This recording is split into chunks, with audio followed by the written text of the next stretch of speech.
How's it going, everybody? Everything's going fine here, and I hope everything's going fine for you. And today, I'm in my car, just because I'm going to be going a bunch of different places to take the pictures for this video.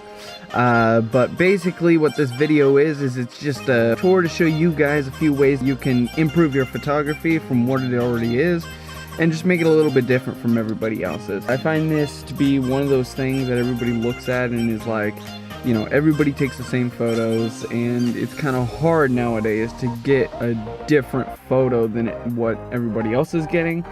And here's a few tips and tricks that you can do to specific photos so that you can make it to where it's your own and it's awesome. So first things first, I'm gonna go over this photo. This is a photo that I posted a while ago.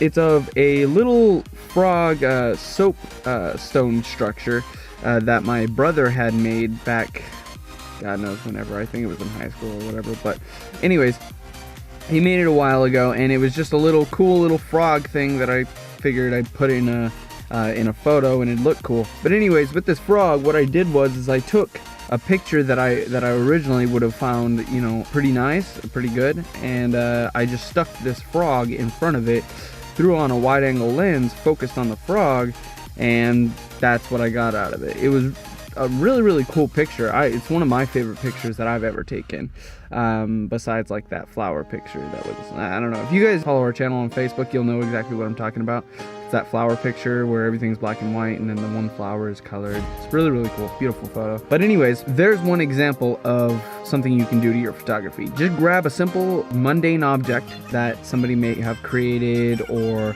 just like a little figurine that you may have, or something like that. Just something, you know, something that you could put as like the main, you know, eye drawer. And then get yourself a really beautiful background. Yeah, so find yourself a really nice background. What I would suggest is something that has greenery, water, that kind of thing. Just throw it all in. Maybe even some rain if it's raining in your area and it's a little bit gloomy. Maybe try to get it wet and catch some raindrops, like, you know, bouncing off of that specific object. You know, just there's some ideas of some really good photos that you can take, but instead of taking that normal photo of just the scenery of whatever you're using, you're putting an object in the foreground, so it's a little bit different than everybody else's. Another thing you can do is this photo right here. You could turn this into just like a normal rustic looking photo that's kind of, you know, almost antique looking. But what I did was I grabbed just a little bundle of flowers. I don't know how to explain. I don't know what kind of plant it is. If you guys know what it is, I guess comment or something. But anyways, just some little flowers that I found just laying around. Picked them and I placed them on the little wrench, and sure enough, it adds that little bit of purity. You know what I mean? It's a weird effect, and I kind of like it. And it's just something to you know, make it a little bit different than what you're used to. Another thing you can do, this really isn't a photo style, but it's, I mean, I guess it is, but it's like, I want you guys to, okay, so most photographers, a lot of photographers out there, or beginner photographers, will throw their camera in burst, and then whenever they go to take a photo, they'll go to take it, you know, and they'll take multiple, and just in case all of them don't turn out, you know, one can, you know, one may be in focus, or one of those photos may be not so jittery, or be a better framing, that kind of thing. What I want you to do is, instead of getting rid of all those old ones, I want you to grab that one that you made look really nice, and then grab one of those other ones that you thought wasn't going to be as good, and try to make it good. Try to make it look better than that one that you thought was good. Okay, so grab that one that's, whether it's out of focus, like the wrong thing's in focus, it's weird framing, or maybe there's some diagonal lines or like vertical lines that are messing with patterns and stuff like that. Just try to make it look cool in editing.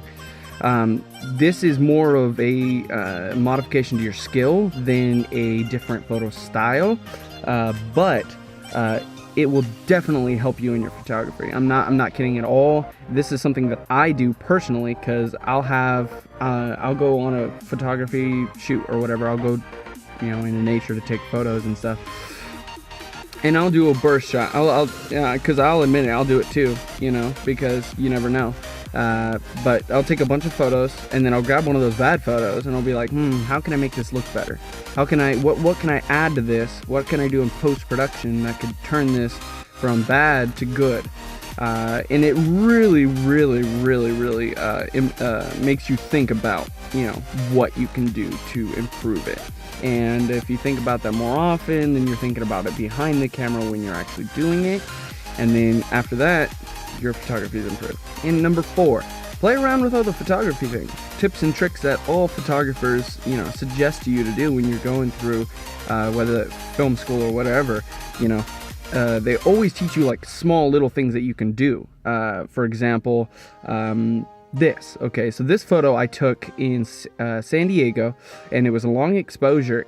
So what you're gonna want to do is you gotta have a zoom lens on your camera in order to be able to do this, and you have to be able to go and do a long exposure. So only a few people can do this, you know, if you have the equipment. But anyways, if you do, it's a really cool effect. When you're taking the long exposure, you slowly rock the zoom on the camera, and what it does is it grabs these lights. So the light will be right here, and then it'll extend it past like this, because what you're doing is when you're taking that photo, it's still capturing that light, and so it's capturing it that entire time that you're zooming out. So you'll watch it expand like in this kind of a pattern. It's really cool. But anyways, go ahead and experiment with it. It's a really cool effect, and go ahead and look at what other photographers are doing as far as that goes, like little things that you can do with the lens, like even focus, messing with, you know, the focus, all that kind of stuff. You can really make your image look a lot different than it originally would have. And finally, the last thing, do something different in your eyes. Okay, don't listen to me. Okay, throughout this whole thing, don't just listen to me. Come up with something by yourself. Okay, that is the most important thing about being a photographer / cinematographer, whatever. You gotta implement your own thing. So you have to make your own style of doing things. You know what I mean? I do notice there's many photographers with a bunch of different styles. You can create like literally the randomest style, and it'll be your style, and people buy your photos for that specific thing.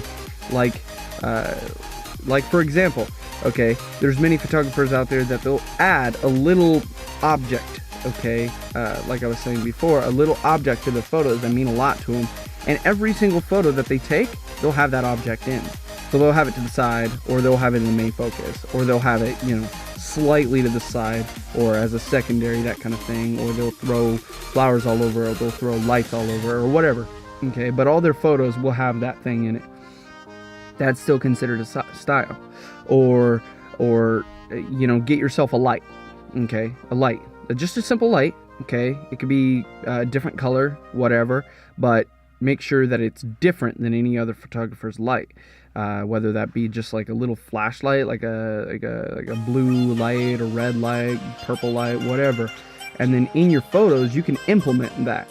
Okay, so for example, let's say I wanted to implement a purple light. Okay, I were to grab, let's say I wanted to do some macro, not macro, but more close-up stuff.